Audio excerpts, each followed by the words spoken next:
I've heard a lot of people say about this story is this is someone who's trained, they're professional, this is what they do for a living. So how does this analysis work when you're dealing with a person whose whole livelihood is about, pretending to be a particular character? I have analyzed celebrities, sports figures, actors, actresses.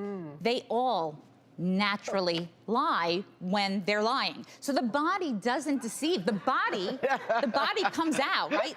We have specific movements that happen. So for instance, I could say to you, oh, I truly believe this statement. And then I can go, oh, I truly believe this statement. So if I'm doing a shoulder shrug, that's an indicator that there's uncertainty in my conversation. So you have a red flag right there. So now I would say to you, that doesn't mean I'm lying, right? Because there could be a million reasons why I'm shrugging and I'm being uncertain.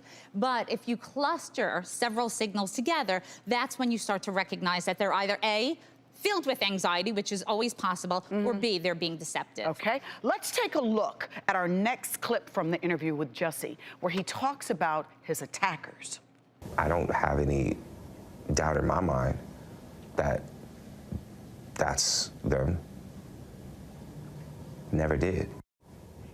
What do you see there? Okay, so there were several things. You see that that's literally a mouth shrug. So when he went, never did, he was telling us not only with his shoulders, but with his mouth that he's not certain. And again, you can go back and say, well, maybe there's a question within his mind whether he should be saying it or that he's definitely on point with these people. But taking other pieces into consideration, like the way he moved his mouth, and he showed a slight movement of disgust in the beginning, where one side of the mouth went up slightly. So it's easier to see if you slow motion it. But when you see the slight look of disgust coupled with the mouth shrug and the shoulders going upwards, that becomes a cluster. And does it mean he's being deceptive? It means that he's uncertain in some way, shape, or form, or he feels insecure about his answer.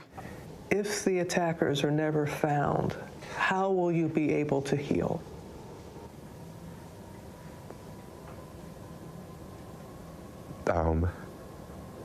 I don't know. Let's just hope that they are. What do you see there, Tonya? There were several things there that bothered me. First of all, when someone's asking you like something traumatic, right? He pulls his head back. And when you pull yourself away from a conversation, typically you're literally pulling out of that. So instead it would have been like, let's not go there yet. Let's hope they do. There would be more emphasis. He cried at a moment where the story had already been told.